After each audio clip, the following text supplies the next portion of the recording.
আমি কয় টাকার মালিক? রাগ হয়ে যাবেন? বলবো? হ্যাঁ, হায় হায়, আপনার আমি কয় টাকার মালিক? কয় টাকা? আব্দুর রহমান ইবনে আউফ রাদিয়াল্লাহু তাআলা আনহু যখন মারা যায়, নগদ ক্যাশ টাকা ছিল 47 লক্ষ কোটি টাকা।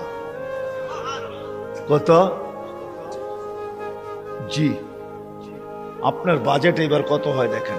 হয়তো 7 লক্ষ কোটি টাকা হবে, নাহলে 7.5, নাহলে 8 লক্ষ কোটি টাকা। এর বেশি বাংলাদেশের বাজেট হবে না। গত বছর হয়েছে এর চেয়ে কম, 7 লক্ষ কোটি টাকা হয়েছে। এবছর 8 লক্ষ কোটি টাকা হবে বাজেট। ওনার কাছে ছিল 47 লক্ষ কোটি টাকা ক্যাশ। বাকিগুলা বাদ দিলাম, কয় টাকা মালিক? আব্বাস রাদিয়াল্লাহু তাআলা আনহু আরবের ব্যাংক ছিলেন, ব্যাংক, আরবের ব্যাংক। আল্লাহ রসুল যখন দুনিয়াতে আসেন তখন পুরো আরব ভূখণ্ডে একটা ব্যাংক ছিল, ব্যাংক আব্বাস।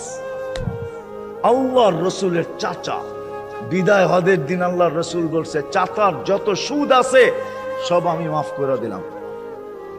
চাচা হাসতে হাসতে দাঁড়াইছে আর বলছে, বাতিজা তুই সুদ মাফ করে দিলি, কতটুকু আর দিলি? চাচা পাশে দাঁড়ায় বলছে, বাতিজা সুদ মাফ করলো, আমি বাতিজার সম্মানার্থে আসলও মাফ করে দিলাম। ও আরববাসী, আমার টাকা কারো দিতে হবে না, মাফ। আপনি জানেন না কয় লক্ষ কোটি টাকা ছিল?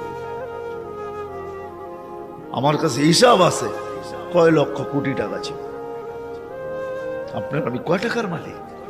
আসেন আল্লাহকে রাজি করি।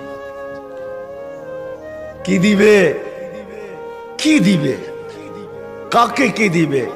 মা বোন যদি আল্লাহকে রাজি করলো, ও মা বোন, এর চেয়ে বড় কিছু জিনিস হইতে পারে না যে জান্নাতের 8 দরজা তোমাকে ডাকবে, কোনটার ভিতর দিয়ে আমার ভিতরে ঢুকবে বলো? 8 দরজা দিয়া ডাকবে, যেখানে মন চাহি মিলবে। 500 বছর আগে